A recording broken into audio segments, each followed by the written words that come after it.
சுமந்திரன் அவர்கள் ஒரு டீலர், அவர் லீடர் என்று இல்லை. என்ன மாதிரி டீலை செய்வார்கள் என்பது அது அவர்களுக்கு மட்டும்தான் தெரியும். ஏனென்றால் அவர்கள் அதுக்கு பழக்கப்பட்டவர்.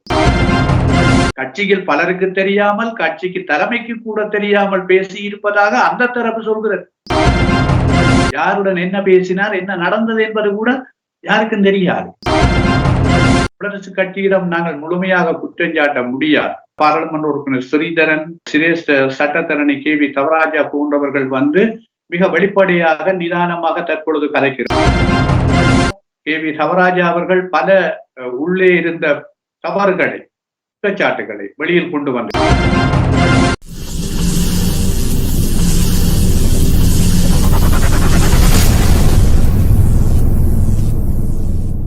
அன்பான உறவுகளுக்கு வணக்கம். நீங்கள் பார்த்துக் கொண்டிருப்பது SGS தமிழ் தொலைக்காட்சி. SGS தமிழ் தொலைக்காட்சியில் வாரம் இடம்பெற்றுக் கொண்டிருக்கின்ற அரசியல் ஆய்வுக்குள் இணைந்திருக்கணும். அரசியல் ஆய்வுகளத்தில் வழங்கவே எங்களோட பல ஆண்டுகளாக சபாகுதாசர் அவர்கள் மீண்டும் ஒரு முறை எங்களோடு இணைந்து இணைந்திருந்தார். வணக்கம் சபா.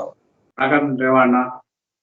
அந்த பொது வேட்பாளர்கள் உட்பட ஜனாதிபதி தேர்தலுக்கான நிலப்பரங்கள் கூட அறிந்து கொண்டு வருகிற செப்டம்பர் 21ஆம் தேதி நடைபெற இருக்கிற ஜனாதிபதி தேர்தல் களம் தற்போது சூடு பிடித்திருக்கிறது. குறிப்பாக தென்னிலங்கையில் நாளுக்கு நாள் பிரதான வேட்பாளர்களுடைய நிலைகள் மாறுபட்ட ரீதியாகத்தான் களங்களில் நாங்கள் காணக்கூடியதாக இருக்கிறது. யார் வெற்றியடைவார் என்கிற ஒரு நிலைமை நாளுக்கு நாள் மாறி மாறிக்கொண்டிருக்கிற ஒரு நிலவரங்கள் தென்னிலங்கையில் காணப்படுவதுடன் வடக்கு கிழக்கில் கடந்த நாட்களை விட தமிழ் பொது வேட்பாளருக்கான ஆதரவு தளம் அதிகரித்திருப்பதை நாங்கள் பல இடங்களிலும் காணக்கூடியதாக இருக்கிறது. அது மாத்திரமல்ல, குறிப்பாக தென்னிலங்கையில் இருந்து வடக்கு நோக்கி பிரதான வேட்பாளர்கள் அன்றகுமார திசாநாயகா யாழ்ப்பாணத்தில் வீரசிங்க மண்டபத்தில் ஒரு கூட்டம் ஒன்றை நடத்தி இருக்கிறார். அதே போல எதிர்வரும் நாட்களில் ரணில் விக்ரமசிங்கா பழைய கிட்டு பூங்கா என்று சொல்லப்பட்ட சங்கிலியன் பூங்காவில் ஒரு கூட்டத்தை வைப்பதற்கு வருகை தர இருக்கிறார். அதே போல சஜித் பிரேமதாசா அவர்கள் வந்து பல கூட்டங்களை நடத்த முடியாமல் அதற்குரிய ஒழுங்கு திட்டங்கள் இல்லாமல் சென்றதாக கடந்த வாரங்களில் நாங்கள் அறிந்திருந்தோம். அதே போல அவர் வவுனியாவில் ஒரு கூட்டத்தை சஜித் பிரேமதாசா அண்மையில் வைத்திருக்கிறார். அதே போல ரணில் விக்ரமசிங்காவும் வைத்திருக்கிறார்கள். ஆகவே இப்படி அவர்களுடைய கூட்டங்களில் தென்னிலங்கையைப் போல வட இலங்கையில் பெருமளவு மக்கள் இல்லாவிட்டாலும் இங்கிருக்கின்ற அவர்களுடைய டீலர்களும் எடுபிடிகளும் இயன்ற வரையில் ஆக்களை திரட்டி பஸ்களிலோ அல்லது ஏதோ ஒரு வகையிலேயோ திரட்டி கொண்டு செல்வதை காணக்கூடியதாக இருக்கிறது. கடந்த காலங்களைப் போல ஜனாதிபதி தேர்தல் ஒரு பாரிய சூடு பிடிக்கவில்லை. ஒரு சோர்வான நிலைதான் மக்கள் மத்தியில் இருந்து கொண்டிருக்கிறது. ஆனால் பல மக்கள் அமைதியாக இருக்கிறார்கள். ஏதோ ஒரு வகையில் அவர்கள் தீர்மானித்திருப்பதைத்தான் நாங்கள் வடக்கு கிழக்கு தமிழ் மக்கள் மத்தியில் காணக்கூடியதாக இருக்கிறது. அது பொதுவாக நான் நினைக்கிறேன் கடந்த காலங்களை அவர்கள் சற்று உணர்ந்தவர்களாக பலர் பொது வேட்பாளர் தமிழ் பொது வேட்பாளருக்கு உரிய சின்னமான சங்குக்கு வாக்களிப்பதற்கு தான் தீர்மானித்திருப்பதாக பேசப்படுகிறது. அதே நேரம் தென்னிலங்கையில் நான் ஏற்கனவே குறிப்பிட்டது போல ஒரு மாறுபட்ட களம்தான் நாளுக்கு நாள். கடந்த நாட்களில் சஜித் பிரேமதாசா முன்னிலையில் நின்றார் என்ற ஒரு நிலவரம் இருந்தது. தற்போது கள நிலவரம் மாறி இருக்கிறது.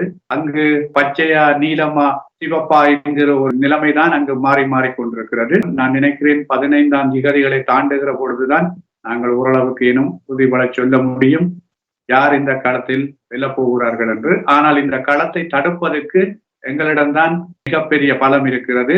அந்த பலத்தை நாங்கள் ஒற்றுமையாக பயன்படுத்த வேண்டும். அந்த களத்தை நாங்கள் தடுக்கின்ற ஒரு நிலப்பாட்டை நாங்கள் எப்படி எடுக்க போகிறோம் என்றால், அதாவது தென்னிலங்கையில் என்றும் இல்லாத ஒரு கள சூழல். நான் நினைக்கிறேன் அவர்கள் கடந்த காலங்களை விட 3ஆக பிரிவடைந்து ஒரு 50% எட்ட முடியாத ஒரு சூழல் அங்கு இருக்கின்ற நேரத்தில் நாங்களும் அந்த 50% வாக்கை அவர்கள் பெற முடியாமல் தடுக்கின்ற ஒரு காரியத்தை வடகிழக்கில் இருக்கிற தமிழர்கள் விருப்பு வெறுப்புகள் எல்லாவற்றையும் தாண்டி ஒற்றுமையாக கையாளுவார்களா இருந்தால் நிச்சயமாக ஒரு மாற்றம் உருவாகும்.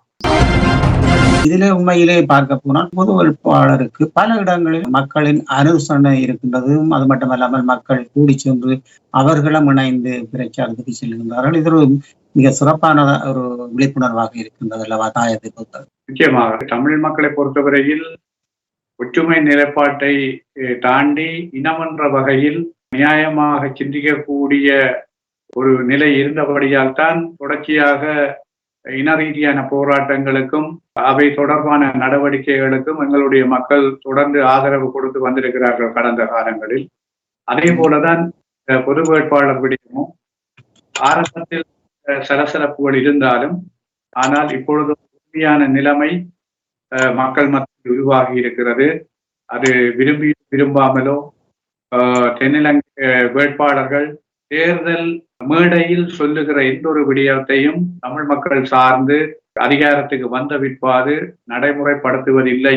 அதை எடுத்தறிந்து பயணிக்கின்ற ஒருவர்களால்தான் அந்த கதிரையில் இருந்தவர்கள் கடந்த காலங்களில் இருந்திருக்கிறார்கள் என்ற உண்மையை புரிந்தவர்களாக இம்முறையும் அந்த தவறை விடாமல் எல்லோரும் ஒற்றுமையாக தங்களுடைய நிலைப்பாடு, தங்களுடைய தேசிய இனப்பிரச்சனைக்கான எந்த முன்னகர்வுகளையும் எவரும் முன்னெடுக்கவில்லை என்கிற ஒரு நிலைப்பாட்டை ஜனநாயக குறியீட்டின் மூலமாக காட்டுவதற்கு பெரும்பாலான மக்கள் அணிதிரண்டிருக்கிறார்கள்.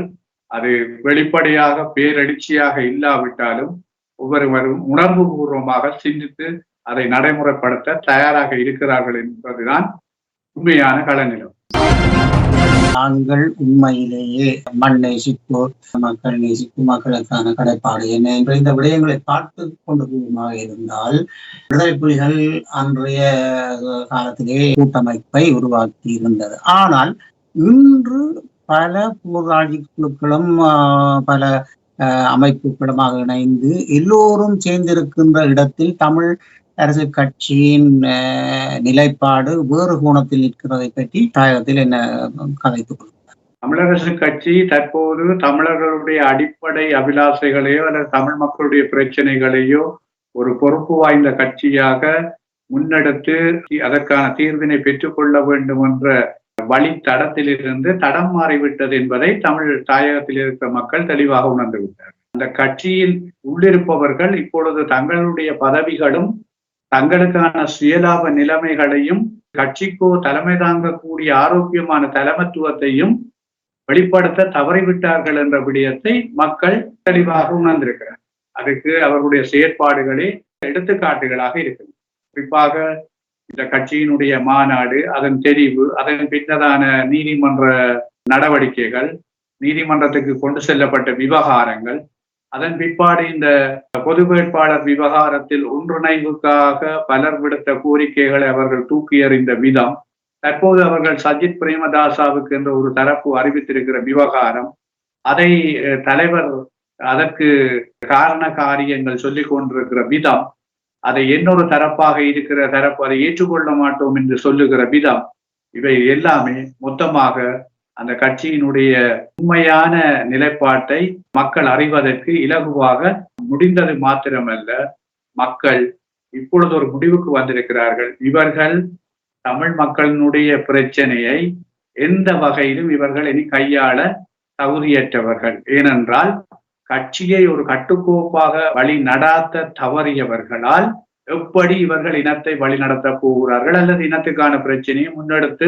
அதற்கு ஒரு தீர்வை பெற்றுக் கொடுக்க போகிறார்கள் என்ற கேள்விகளுக்கு அப்பால் இவர்களை பற்றி கதைத்து பிரயோசனம் இல்லை என்று சொல்லுகிற அளவுக்கு மக்கள் விரக்தி அடைந்து விட்டார்கள். ஆகவே என்னை பொறுத்தவரையில் பலவீனத்தினுடைய மிக பாரிய வெளிப்பாடு இம்முறைதான் மக்களுக்கு வெளியில் வந்திருக்கிறது. யுத்தம் மௌனிக்கப்பட்ட பிறகு தலைமை பொறுப்பை ஏற்றுக்கொண்ட இலங்கை தமிழரசு கட்சி 15 ஆண்டுகளுக்கும் தமிழர்களுக்கு காத்திரமான எந்த ஒரு நடவடிக்கையை முன்னெடுத்து சென்றதா என்றால் அந்த கேள்விக்கு மறுமொழி இல்லை இல்லை இல்லை என்றுதான் நாங்கள் தொடர்ச்சியாக சொல்ல முடியும். என்னை பொறுத்தவரையில் அவர்களை நாங்கள் ஒரு புறம் வைத்துவிட்டு மக்களை வழிநடத்தக்கூடிய ஆரோக்கியமான தலைமைகளை நாங்கள் எதிர்காலத்தில் எங்களுக்கு பலமாக இணைத்துக் கொண்டு எங்களுடைய இனத்தை வழிநடத்தக்கூடிய இளைய தலைமுறைகள், இளைய தலைமைகள் எல்லாமே ஏனைய கட்சிகளுக்கு இருக்கிற போது அவர்களைத்தான் நாங்கள் எதிர்காலத்தில் முன்னுரிமைப்படுத்த வேண்டும். அதன் மூலம்தான் இனத்துக்கான ஒரு ஆரோக்கியமான அரசியலை கொண்டு செல்ல முடியும் என்று நான் நினைக்கிறேன். அது மாத்திரமல்ல, மக்களும் அவ்வாறுதான் தாயகத்தில் பேசிக் கொள்கிறார். இன்னொரு பக்கமாக பார்க்க போனால் வழக்கறிஞர் தவராசா அவர்கள் அவரும் தமிழரசு கட்சியோடு இருக்கின்றார். ஆனாலும் நேர்மையான விடயங்களை பேசி வருகின்றார். அந்த வகையிலே நாங்கள் பார்க்கின்ற போது அவர் இப்பொழுது உண்மையான தகவல்களை வெளிக்கொண்டு வருகின்ற ஒரு சூழ்நிலையாக இருக்கின்றது. தொலைக்காட்சிகளுக்கு நேரலையாக கதைத்திருக்கின்றார். இப்பொழுது சுமந்திரன் தான் இந்த சிறிதரனை தெரிவு செய்த இடத்தில் அதை குழப்பியது என்ற ஒரு கருத்துப்படவும், அது போன்று இன்றைய ஒன்று கூடலிலே முழுமையானவர்கள் அங்கு வரவில்லை என்ற தகவலையும் அச்சுறுத்தாக சொல்லி இருக்கின்றார். இது பற்றிய பார்வைகள் மக்களிடையே உண்மையிலேயே ஒரு உட்கட்சி விவகாரம். ஆனால் வெளியில் அவர்கள் இந்த கட்சிக்கு தரப்பால் கொண்டு வரப்பட்டிருக்கிறது. அதை மக்களுக்கு நாங்களும் அதில் தெளிவூட்டல் ஒன்றை செய்யத்தான் வேண்டும். கண்டிப்பா உங்களை போன்ற ஊடகங்கள் மூலமாகத்தான் இதனை நாங்கள் மக்களுக்கு வெளியில் கொண்டு போக வேண்டும். குறிப்பாக புலம்பெயர்ந்த தேசத்தில் இருக்கிற எங்களுடைய டயஸ்போரா தான் இதை முக்கியமாக விளங்கிக் கொள்ள வேண்டும். ஆகவே இந்த விடயத்தில் நான் நினைக்கிறேன் கட்சி தலைவர் மாவை சேனாதிராஜா ஐயா தான் இதில் நான் நினைக்கிறேன் பெரிய தவறு இழைத்திருக்கிறார். உண்மையிலேயே இப்ப இருக்கிற தமிழ் அரசியல் தலைவர்களுக்குள் தமிழ் தேசியம் சார்ந்து தொடர்ந்து பயணித்த ஒருவராக அவர் தான் இருக்கிறார். ஆனால் துரதிருஷ்டவசமாக அவர் தன்னுடைய கட்சியினுடைய தலைமைத்துவத்தின் ஆளுமையை ஒரு நிலைப்பாட்டில் வைத்திருக்க தவறி இருக்கிறார் என்றுதான் தாயகத்தில் இருக்கிற மக்கள் பேசுகிறார்கள். குறிப்பாக இந்த சஜித் பிரேமதாசாவை ஆதரிக்கிற தீர்மானம் ஊடகங்களில் பாராளுமன்ற உறுப்பினர் சுமந்திரன் அவர்களால் சொல்லப்பட்ட உடன் அவர் அன்று இரவு சொன்னது ஊடகங்களுக்கு இது தொடர்பாக தனக்கு தெரியாமல் தான் இந்த தீர்மானம் எடுத்திருப்பதாகும். மறுநாள் காலை மருத்துவம் அடைந்த முன்னாள் பாராளுமன்ற உறுப்பினர் தர்மலிங்கம் ஐயாவினுடைய நினைவு தினத்துக்கு சென்று வெளியில் வருகிற போது ஊடகங்களுக்கு சொல்லியிருந்தார், அது மத்திய குழு எடுத்த தீர்மானம், அது தொடர்பாக நாங்கள் பரிசீலித்து காத்திரமான நடவடிக்கை எடுப்போம். அவை இதன் மூலமாகவே தாயகத்தில் உள்ள மக்களுக்கு விளங்கிவிட்டது. அவை என்னை பொறுத்தவரையில் தலைமைத்துவம் என்பதை அவர் சரியாக கையாளவில்லை என்கிற குற்றச்சாட்டு நான் சொல்லவில்லை, மக்கள் மத்தியில் பேசப்படும். அது புலம்பெயர்ந்த தேசத்திலும் பலரும் பேசுகிறார்கள். அவருடைய தீவிரமான ஆதரவாளர்கள் கூட அவரை இப்படி எடுத்தறிந்து பேசுவதை நாங்கள் காணக்கூடியதாக இருக்கிறது. அதுதான் உண்மை. இந்த ஏனைய கட்சிகள் ஒரு கட்சி என்ற ஒரு கட்டமைப்புக்குள் ஒரு ஸ்ட்ராங்காக இருப்பதற்கு அந்த தலைமைத்துவங்கள் தான் காரணம். ஆகவே எங்களுக்கு தலைமைத்துவம் என்பது தமிழ் மக்களுக்கு யாருமே காட்டி கொடுக்க தேவையில்லை. ஏனென்றால் அப்படி ஒரு ஸ்ட்ராங்கான ஆளுமையான தலைமைத்துவத்தை 30 வருஷங்களாக நடத்தி காட்டியவர் தான் எங்களுடைய தேசிய தலைவர் மேதகு வீரப்பிள்ளை பிரபாகரன் அவர். அப்படியான ஒரு தலைமைத்துவத்தை பார்த்து வளர்ந்தவர்கள் தான் இங்கு இருப்பவர்கள் எல்லோரும். ஆகவே அப்படியே ஒரு தலைமைத்துவம் என்றால் எப்படி இருக்க வேண்டும், எப்படி கட்டமைப்பை வைத்திருக்க வேண்டும், அந்த கட்டமைப்பை எப்படி நெறிப்படுத்த வேண்டும், ஒரு ஓடர் என்றால் அதை எப்படி செயற்படுத்த வேண்டும் என்பதை மிக தெளிவாக ஈழத்தமிழர்களுக்கு கடந்த கால எங்களுக்கு தெரியாத கால வரலாறை கடந்து நிகழ்காலத்தில் அந்த தலைமைத்துவத்தை காட்டி சென்றவர் தான் தலைவர் பிரபாகரன் அவர்கள். அப்படியான தலைமைத்துவத்தை பார்த்தவர்கள் இதை பார்த்து சாதாரண சிறுவர்கள் கூட விமர்சிப்பதை இன்று நான் காணக்கூடியதாக. கடந்த காலத்தில் இளமை காலத்திலிருந்து தமிழ் தேசியத்துக்காக தன்னை அர்ப்பணித்துக் கொண்டிருந்த ஒரு தலைமை இப்படி பலவீனப்பட்டிருக்கிறது. என்ன காரணம்? பலரும் பல்வேறு விதமாக பேசுகிறார்கள். கடந்த காலத்தில் விலை போய்விட்டார்கள், டீல் அரசியலுக்குள் சிக்கிவிட்டார்கள், இப்படி பல விமர்சனங்களை வைக்கிறார்கள். என்னை பொறுத்தவரையில் அதில் எவ்வளவு தூரம் உண்மைகள் இருக்கிறது என்பது எனக்கு தெரியாது. ஆனால் அவர் தன்னுடைய தலைமைத்துவத்தினுடைய ஆளுமையை இழந்திருக்கிறார் என்பதை என்னால் உறுதியாக சொல்ல முடியும். இதனால் தான் அந்த கட்சி இவ்வளவு தூரம் 3 அல்ல 4 முகாங்களாக பிரிந்திருக்கு. அது மிக ஒரு பலவீனமான நிலைமையைத்தான் அங்கு காட்டுகிறது. ஆகவே இது சாதாரணமாக இந்த விடயத்தை நாங்கள் பேசிவிட என்றாலும் நாங்கள் இதை கடந்து அடுத்த கட்டமாக ஒரு நிலைப்பாட்டை ஏனைய தேசியத்துடன் பற்றுறுதியாக இருக்கிற தரப்புகளை வலுப்படுத்தி நாங்கள் கொண்டு செல்ல வேண்டிய ஒரு சூழ்நிலைக்கு தள்ளப்பட்டிருக்கிறோம். அதைத்தான் எதிர்காலத்தில் மக்கள் உறுதியாக வலுப்படுத்த வேண்டும். புலம்பெயர் நாட்டில் சேனாதிராஜா அவர்களை பற்றிய விடயமானது உண்மையிலே ஒரு மென்மையான போக்கு கொண்டவர் என்ற ஒரு கருத்துப்படத்தான் எல்லோரும் பேசிக் கொள்கின்றார்கள். ஆனால் இது மென்மையான போக்கு சுமந்திரன் அவர்களுக்கும் மற்றவர்களுக்கும் அந்த கட்சிக்குள் தங்களை நிலைநிறுத்துவதற்கான ஒரு தனிக்களமாக ஏற்பட்டதன் காரணமாகவே அவருடைய கூட்டுகளுக்கு உள்ளே அந்த தமிழரசு கட்சியின் விடயங்களை உள்வாங்கிக் கொண்டார் என்பதுதான் உண்மையான விடயம். அதுபோன்று நாங்கள் முன்பு நீங்கள் கூறியது போலவே இவர் ஒரு ஆளுமை உள்ள ஒரு புறத்து பேசுவராக இருந்தால் நிச்சயமாகவே எதிரான அறிக்கையை உண்மை விட்டிருக்க வேண்டும். அப்படியான சூழ்நிலை இல்லாதபடியால் புலம்பெயர் நாட்டிலும் ஏன் சேனாதிராஜா அவர்கள் கருத்தை விடவில்லை என்ற ஒரு கருத்துப்பாடும் இங்கே புலம்பெயர் நாட்டில் இருக்கின்றது. இன்னொரு பக்கமாக பார்ப்போமாக இருந்தால் இங்கு இருக்கின்ற சூழ்நிலையிலே சுமந்திரன் மீண்டும் கொக்கரித்திருக்கின்றார். பாராளுமன்றத்தில் ரணில் வந்து தான் கொடுத்த யாப்பு கோரிக்கையை பாராளுமன்றத்தில் பேசுவதாக இருந்தது. ஆனால் தான் சையீத் அவர்களுக்கு தமிழரசு கட்சியின் பங்களிப்பு இருக்கும் என்றதன் பின் அவர் அதை நிறுத்தி இருக்கின்றார். எதிர்ப்பை காட்டியிருக்கின்றார். அது மட்டுமல்ல, அதிலே அவர் கூறப்பட்ட விடயமானது இது போன்ற விடயங்களை இவர் செய்கிறது தவறு என்ற ஒரு மிகப்பெரிய ஆளுமையாக அவரை பழிவாங்குகின்ற மாதிரியெல்லாம் பேசியிருக்கின்றார். இது எல்லாமே பேச்சில் இருப்பதாக இருந்தால் ரணில் மாதிரி இவருடைய செய்கை எப்படி இருக்க போகின்றது என்று பார்க்கின்றார். அதை பொறுத்தவரையில் சுமந்திரன் அவர்கள் ஒரு டீலர், அவர் லீடர் என்று இல்லை. அவரை ஒரு காலமும் தலைவராக தமிழ் மக்கள் பார்த்ததில்லை. நீங்கள் சொன்ன இந்த மாகாண சபை திருத்த சட்ட மூலத்தை 3வது வாசிப்புக்கு ரணில் விக்ரமசிங்க பாராளுமன்றத்துக்கு கொண்டு வராமைக்கு அவர் வெளியிட்ட அந்த எதிர்ப்பு செய்தி, அது அவர் கடந்த காலங்களில் அவர் ஆங்கிலத்தில் தான் அந்த விடயங்கள் எல்லாவற்றையும் பாராளுமன்றத்தில் பேசுவார். ஆனால் இவர் இந்த எதிர்ப்பு விஷயத்தை தமிழில் தான் பேசி இருக்கிறார். ஏனென்றால் இவர் ஒரு வகையில் தமிழ் மக்களை ஏமாற்றத்தான் அதில் முயற்சிக்கிறார். ஒரு இன விசுவாசத்துடன் அந்த விடயத்தை இவர் கையாளவில்லை.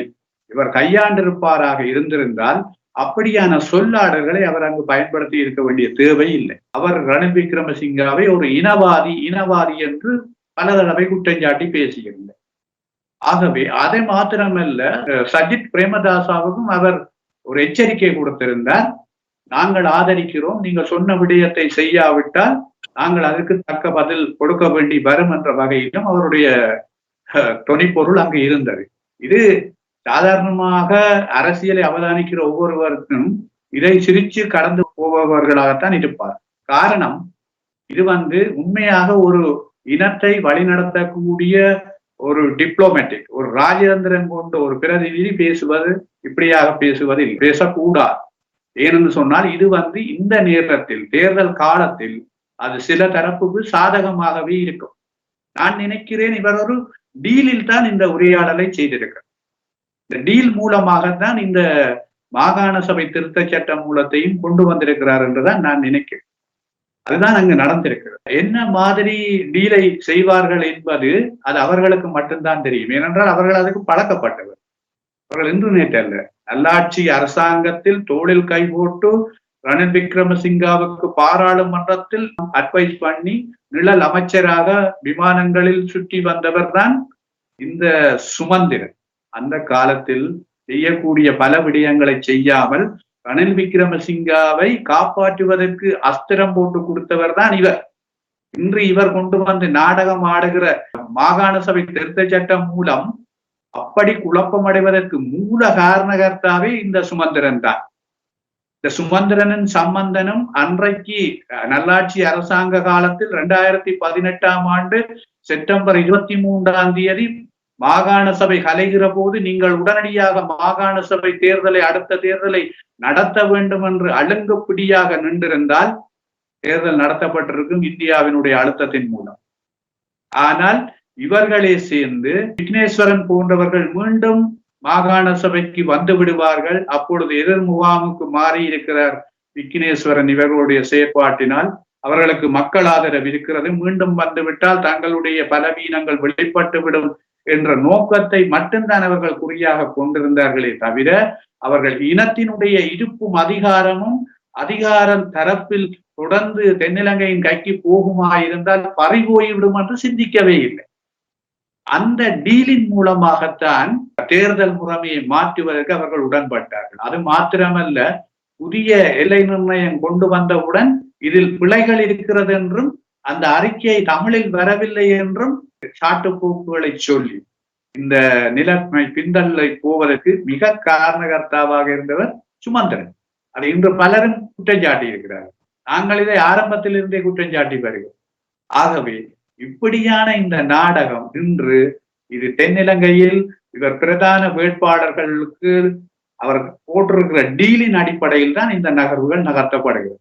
ஆகவே அவர் உண்மையிலேயே சஜித்துக்குத்தான் ஆதரவு தெரிவித்தாரா, இல்லை ரணிலை வெல்ல வைக்க ஆதரவு தெரிவித்தாரா என்பதை இன்னும் ஒரு சில வாரங்களில் எங்களால் உறுதியாக சொல்ல முடியும். இப்பொழுது அவருடைய நகர்வு என்பது உண்மையாக சஜித்துக்கு என்பதை நாங்கள் உறுதிப்பட சொல்ல முடியாது. அவர் இன்னொரு தரப்பின் கீழும் இருக்கிறார் என்பதுதான் பல்வேறு தகவல்கள் மூலமாக வந்து கொண்டிருக்கிற ஒரு விடயம்.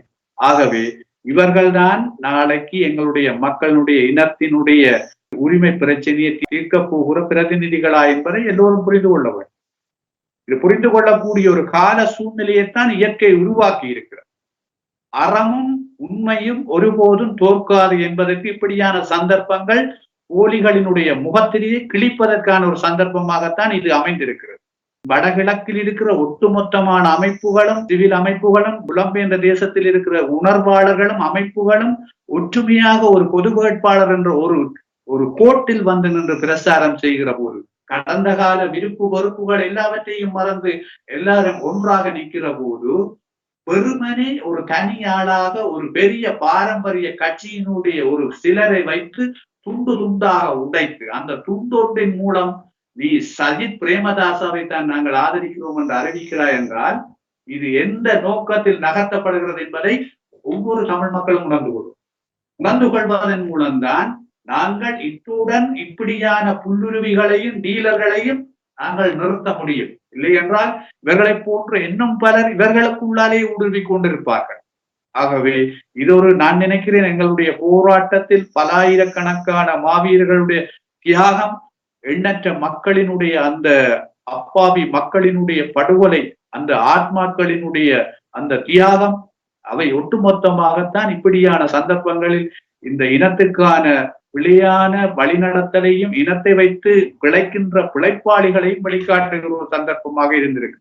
நான் நினைக்கிறேன் இந்த பொது வேட்பாளர் என்ற விவகாரம் தமிழரசு கட்சியினுடைய மிக பிரதானமான புல்லுருவிகளையும் டீலர்களையும் வெளியில் கொண்டு வந்திருக்கு. இந்த கட்சியில் இருக்கின்றவர்கள் தொடர்ந்து இனத்துக்கு எவ்வளவு தூரம் உண்மையாக வலி சேர்ப்பார்கள் என்பதை உடைத்து காட்டியிருக்கிறது. இந்த சந்தர்ப்பத்தை தமிழ் மக்கள் உணர்ந்து கொள்ள வேண்டும். உணர்ந்து கொண்டால் நிச்சயமாக நாங்கள் எல்லோருமாக சேர்ந்து சங்குக்கு வாக்களிப்பதன் மூலம் இப்படியானவர்களுக்கு ஜனநாயக குறியீட்டின் மூலமாக பதில் எழுதுவோம், நீங்கள் வெளியேற வேண்டும். அது எங்களுடைய மக்களுடைய ஒற்றுமை நிலைப்பாட்டில் தான் தங்கி இருக்கிறது. நான் நினைக்கிறேன் காலப்போக்கில் அது வெற்றியடையும். நாங்கள் பார்க்கக்கூடியதாகவே இருக்கின்றது. சுமந்திரன் அவர்கள் தனித்துவமாக தமிழரசு கட்சியை தன்வசமாக்கி விட்டார் என்பது தெரிகிறது. சஜித் பிரேமதாசாவுடன் என்ன பேசினார், எது பேசினார் யாருக்கு தெரியும். கட்சிகள் யாராக இருந்தாலும் இந்த கட்சிகளின் செயல்பாடு யாருக்காக? மக்களுக்கு தெரியாமல் ஒழித்து இவர் தனித்து பேசிவிட்டு சஜித் பிரேமதாசாவுக்குத்தான் நீங்கள் வாக்களிக்க வேண்டும் என்று சொல்லி சொன்னால், மக்கள் இவ்வளவு போராட்டத்தை கண்டவர்கள், இவ்வளவு வழிகளை கண்டு வந்த மக்கள் நிச்சயமாக ஒரு நேர்மையான வழியில் பயணிப்பார்கள் என்பதுதான் உண்மையான விடயம். இவருடைய இந்த சலசலப்புக்கும் மக்கள் அஞ்சாமலுக்கு அவர்கள் நிச்சயமாகவே இந்த வாக்குகளை சங்க சின்னத்துக்கு வழங்குவார்கள் என்பது நாங்கள் பார்க்கக்கூடியதாக இருக்கின்றது. அங்கு நடைபெறுகின்ற விடயங்களை, மக்கள் ஒன்று திறந்து செயல்படுகின்ற விடயங்களை, இந்த வகையிலே உண்மையிலேயே எல்லாரும் கூடியிருக்கின்ற இந்த சந்தர்ப்பத்தில் தமிழரசு கட்சி மட்டும் வெளியில் நிற்பது புலம்பெயர் நாடுகளுக்கும் அல்லது அங்கு வருகின்ற இந்தியாவும் சரி அமெரிக்காவும் சரி தூதுவர்களுக்கு மீண்டும் ஒரு பிளவை காட்டுகின்ற தளத்தை தமிழரசு கட்சியின் சுமந்திரன் அவர்கள் நிலைநாட்டுகிறார். அது உண்மைதான், பிளவை இருக்கிறது என்பதை இவருடைய செயற்பாடு காட்டியிருப்பதற்கு அப்பால் ஒரு இன ரீதியான எடுக்கப்பட்ட ஒரு பெரிய தீர்மானம், அந்த தீர்மானத்தை பலவீனப்படுத்துகிற ஒரு செயற்பாட்டை இவர்கள் முன்னெடுத்திருக்கிறார்கள். என்னை பொறுத்தவரையில் அவருடைய நோக்கம் அப்படித்தான் இருக்கிறது. அதாவது இதை பலவீனப்படுத்துவது என்றால் இப்படி ஒரு தீர்மானத்தை எடுக்க வேண்டும். ஆனால் அது இன்னொரு வகையில் அது எங்களுக்கு சாதகமாக என்று அமைந்திருக்கிறது என்றுதான் நான் நினைக்கிறேன். சுமந்திரன் அவர்கள் அப்படி ஒரு தீர்மானம் எடுத்ததன் காரணமாக எதிர்காலத்தில் இன்னும் கூடுதலான மக்கள் முழுமையாக பொது வேட்பாளருக்கு வாக்களிக்கக்கூடிய சந்தர்ப்பம் ஒன்றை அவர் உருவாக்கி இருக்கிறார் என்றுதான் என்னால் சொல்ல முடியும். ஏனென்றால் அவரும் சேர்ந்து இப்படியான ஒரு தீர்மானத்துக்குள் சில வேளைகளில் வந்திருந்தால் இது டீல் அரசியல் என்று முழுமையாக பொய்யான ஒரு கட்டுரை எழுதக்கூடிய அளவுக்கு வந்திருக்கும். ஆனால் இன்று உண்மையான டீலர் இனங்காணப்பட்டிருக்கு. பொது வேட்பாளர் தரப்பினர் வெளிப்படையாக ஜனாதிபதி வேட்பாளர்களை சந்தித்த போது பலர் பணப்பட்டி அரசியலுக்காக போய்விட்டார்கள் என்று சொன்னார்கள். இன்று சுமந்திரன் மறைமுகமாக இவ்வளவு பேரையும் சந்தித்து டீல் பேசியதை என்ன அரசியல் என்று சொல்ல போகிறார்? இங்குதான் இருக்கிற பிரதானமான கேள்வி. கட்சியில் பலருக்கு தெரியாமல், கட்சிக்கு தலைமைக்கு கூட தெரியாமல் பேசி இருப்பதாக அந்த தரப்பு சொல்கிறது. ஆகவே யாருடன் என்ன பேசினார், என்ன நடந்தது என்பது கூட யாருக்கும் தெரியாது. ஆகவே இந்த விவகாரத்தை பொறுத்தவரையில் சுமந்திரன் எடுத்திருக்கிற ஒரு முடிவு, அவர் தான் சார்ந்திருக்கிற ஒரு குறிக்கப்பட்ட அந்த நபர்களை இனங்காட்டி குடியரசு கட்சியிடம் நாங்கள் முழுமையாக குற்றஞ்சாட்ட முடியாது. நீங்கள் குறிப்பிட்டது போல பாராளுமன்ற உறுப்பினர் ஸ்ரீதரன், சட்டத்தரணி KV தவராஜா போன்றவர்கள் மிக வெளிப்படையாக நிதானமாக தற்பொழுது கதைக்கிறார். பல விஷயங்களை வெளிக்கொண்டு வருகிறார்கள். அதாவது ஸ்ரீதரனை விட KV தவராஜா அவர்கள் பல உள்ளே இருந்த தவறுகளை, குற்றச்சாட்டுகளை வெளியில் கொண்டு வந்திருக்கிறார். ஆகவே அந்த தரப்பு சரியான ஒரு நியாயமாக செயற்பட்டு கொண்டிருக்கிற நேரத்தில் ஒரு குறிக்கப்பட்ட குழுவினர் அந்த சுமந்திரனுடைய நடவடிக்கைக்கு சார்பாக நான் நினைக்கிறேன் அவர்களும் தங்களுடைய ஏதோ தனிப்பட்ட காரணங்களுக்காகவும் அல்லது தனிப்பட்ட தேவைகளுக்காகவும் தான் ஜால்ரா போட்டுக் கொண்டிருக்கிறார்கள் என்றுதான் பலரும் பேசுகிறார்கள். அது உண்மையாகவும் இருக்கலாம். ஆனால் இவ்வாறான சூழ்நிலையில் சுமந்திரன் அவர்கள் கடந்த காலத்தில் எப்படி எங்களுடைய இனத்துக்கு ஒரு பலவீனமாக இருந்தவர் என்பது அவர் தேசிய பட்டியல் மூலம் இந்த பாராளுமன்றத்துக்குள் நுழைந்ததிலிருந்து இன்று வரை அடுக்கிக் கொண்டே போகலாம். ஆரம்பத்தில் சொன்னார் சர்வதேச விசாரணை முடிந்து விட்டது. அதுக்கு அப்பால் சிங்கள மக்கள் மத்தியில் போய் சொன்னார் தமிழ் மக்கள் சமஷ்டியை கைவிட்டு விட்டார்கள், தனிநாட்டை கைவிட்டு விட்டார்கள், ஆட்சி ஏற்றுக்கொண்டு விட்டார்கள் என்று கூட தென்னிலங்கை மக்களுக்கு போய் சொன்னார். அது மாத்திரமல்ல, மாகாண சபை முறைமையை மாற்றி மாகாண சபை தேர்தல் தொடர்ந்து நடத்த விடாமல் பலவீனப்படுத்தினர். சர்வதேச மனித உரிமை பேரவையில் போய் ரணில் அரசாங்கத்திற்கு நல்லாட்சியில் கால நீடிப்பு பெற்றுக் கொடுத்து ஒரு நியாயமான நீதி கிடைப்பதை தடுக்கின்ற, காலத்தை இழுத்தடிக்கின்ற ஒரு வேலையை செய்தார். விடுதலை புலிகளும் போர் குற்றத்தில் ஈடுபட்டார்கள், அவர்களை விசாரிக்க வேண்டும் என்று கடிதம் மூலம் எழுதி அனுப்பினார். பாதிக்கப்பட்ட மக்களுக்கான நீதியை பெற்றுக் கொடுக்கின்ற ஒரு தரப்பாக தொடர்ந்து போராடுகிற தரப்பு வெளிநாட்டு பிரதிநிதிகள் வருகிற போது, போராடுகிற போது அவர்களுக்கு தெரியாமல் அவர்களை அழைத்து சென்றார். உதாரணமாக பிரிட்டிஷ் பிரதமர் டேவிட் கமரோன் அவர்கள், நான் நினைக்கிறேன் பிரிட்டிஷ் பிரதமர் வரிசையில் அவர்தான் துணிச்சலாக யாழ்ப்பாணத்துக்கு வந்திறங்கியவர். அவ்வாறு இறங்கிய போது காணாமல் ஆக்கப்பட்டு ஒரு பெருந்திரளாக போராடுகிற போது அவர்களை சந்திக்க விடாமல் பின்கதவால், தான் எப்படி அரசியலுக்கு பின்கதவால் வந்தாரோ அவரையும் பின்கதவால் இழுத்து சென்ற நபர் தான் இவர். இப்படி பல விஷயங்கள் அடுக்கிக் கொண்டே போகலாம். எங்களுடைய இனத்தினருடைய பேரம் பேசுகிற பலங்கள் ராஜதந்திரமாக நாங்கள் கையாளக்கூடிய பல சந்தர்ப்பங்களை நீர்த்து போகச் செய்து போட்டுடைத்தவர் தான் இவர். இப்படியான பின்னணியில் இவர் ஒட்டுமொத்தமாக பார்க்கிற போது இவரை நாங்கள் டீலர் என்பதை விட வேறு ஒரு வார்த்தையும் சொல்ல முடியாது. என்னை பொறுத்தவரையில் இது ஒரு பலவீனமான சூழல். இவ்வளவு நாளும் அவர் செய்ததின் திரட்சி இப்பொழுது அவர் சஜித் ஆதரவின் மூலமாக முழுமையாக வடக்கு கிழக்கில் இருக்கிற மக்களுக்கு மாத்திரமல்ல வெளிநாட்டில் இருக்கிற எங்களுடைய உறவுகளுக்கும் தெளிவாக விளங்கிவிட்டது.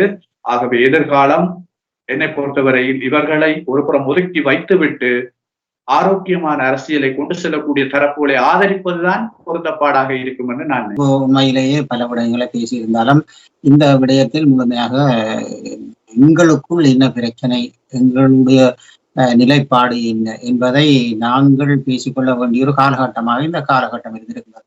உண்மையிலேயே போராளி குழுக்களாக இருந்த போராளி குழுக்களுக்கு தலைமைகளாக இருந்தவர்கள் அந்த ஆக்ரோஷம், அதாவது எங்களுக்கான தமிழ் மண்ணின் விடிவு வேணும் என்ற ஆக்ரோஷமே இன்று உண்மையிலே ஒரு சிறப்பான பொது கட்டமைப்பை கொண்டு வந்திருக்கின்றார்கள். அதோடு மக்களும் மற்ற அமைப்புகளும் சேர்ந்திருக்கின்றார்கள் என்று சிறப்பான விடை. இந்த காலகட்டத்தில் சுமந்திரன் என்ற ஒரு தனிமனிதனால் தமிழரசு கட்சியை குறித்தாளும் தன்மையில் பேசப்படுகின்ற டீல் என்று சொல்லப்படுகின்ற பேச்சுவார்த்தைகள் உண்மையிலேயே தவறான விஷயம், தமிழர்களுக்கு எதிரான விஷயம் என்பது தமிழர்கள் விடிவுக்காக போராடியவர்கள், மக்கள் நீங்கள் எழுந்து நிற்கின்றீர்கள், சிறுவர்கள் உயராக நிற்கின்றார்கள், அது போன்று இளைஞர்கள் உயராக நிற்கின்றீர்கள், நிச்சயமாகவே சங்குக்கு வாக்களியுங்கள், அது போன்று புலம்பிய நாடுகள் பார்க்கின்றவர்கள் கூறுகின்றார்கள். உண்மையிலே இளையோரிலிருந்து பலரும் பெண்களிலிருந்து எல்லோரும் திரண்டு சென்று வாக்கு கேட்கின்ற அந்த நிலைப்பாடு என்பது தமிழர்களுக்கான ஒரு எழுச்சியாக கூட பார்க்கின்றார்கள். அந்த வகையிலே அந்த நிலைப்பாட்டை முன்னெடுக்கின்ற அனைத்து குழுக்களுக்கும் நாங்கள் தமிழூடாக வாழ்த்துக்களை தெரிவித்துக் கொள்ளணும். தொடர்ந்து இந்த பயணத்தை முன்னெடுத்து இறுதி வரை ஒற்றுமையாக இருக்க வேண்டும், இருப்பார்கள், அப்படித்தான் ஒற்றுமையாக செயல்படுகின்றார்கள் என்பது கூறுகின்றனர். இந்த அரசியல் ஆய்வுகளத்தில் பல விடயங்களை எங்களோடு ஆய்வு செய்திருக்கின்றார், கருத்துக்களை வழங்கி இருக்கின்றார் திரு சபா குருதாஸ் அவர்கள். இவர் தெலுங்கின் மாவட்ட அமைப்பாளராகவும் அது மட்டுமல்ல ஒரு வரலாற்று ஆசிரியராகவும் அத்தோடு வடக்கு மாகாண முன்னாள் முன்னெடுத்த இது சபாகுதாசர் அவர்கள் மீண்டும் ஒரு முறை எங்களுடன் இணைந்து தாயக நிகழ்வுகளை எந்த விகித ஒரு காட்டுணர்ச்சியும் இல்லாமலுக்கு பொது நோக்கோடு பல அரசியல் களத்தில் கலந்து பல வருடங்களாக இணைந்திருக்கின்றார். அவருக்கு இந்த வழியில நன்றி. வணக்கம் சபாகுதாசர். நன்றி. இன்றைய அரசியல் ஆய்வு களத்தில் நாங்கள் முக்கியமான விடயங்களை பார்த்திருக்கின்றோம். அடுத்த அரசியல் ஆய்வு களத்தில் சந்திக்கும் வரை உங்களுக்கு விடைபெறுகின்றோம். நன்றி, வணக்கம். சுமந்திரன் அவர்கள் ஒரு டீலர், அவர் லீடர் என்று இல்லை. என்ன மாதிரி டீலை செய்வார்கள் என்பது அது அவர்களுக்கு மட்டும்தான் தெரியும். ஏனென்றால் அவர்கள் அதுக்கு பழக்கப்பட்டவர். கட்சியில் பலருக்கு தெரியாமல், கட்சிக்கு தலைமைக்கு கூட தெரியாமல் பேசி இருப்பதாக அந்த தரப்பு சொல்கிறது. யாருடன் என்ன பேசினார், என்ன நடந்தது என்பது கூட யாருக்கும் தெரியாது. குடியரசு கட்சியிடம் நாங்கள் முழுமையாக குற்றஞ்சாட்ட முடியாது. பாராளுமன்ற உறுப்பினர் ஸ்ரீதரன், சிரேஷ்ட சட்டத்தரணி KV தவராஜா போன்றவர்கள் வந்து மிக வெளிப்படையாக நிதானமாக தற்பொழுது கதைக்கிறார். KV தவராஜா அவர்கள் பல உள்ளே இருந்த தவறுகளை, குற்றச்சாட்டுகளை வெளியில் கொண்டு வந்தார்.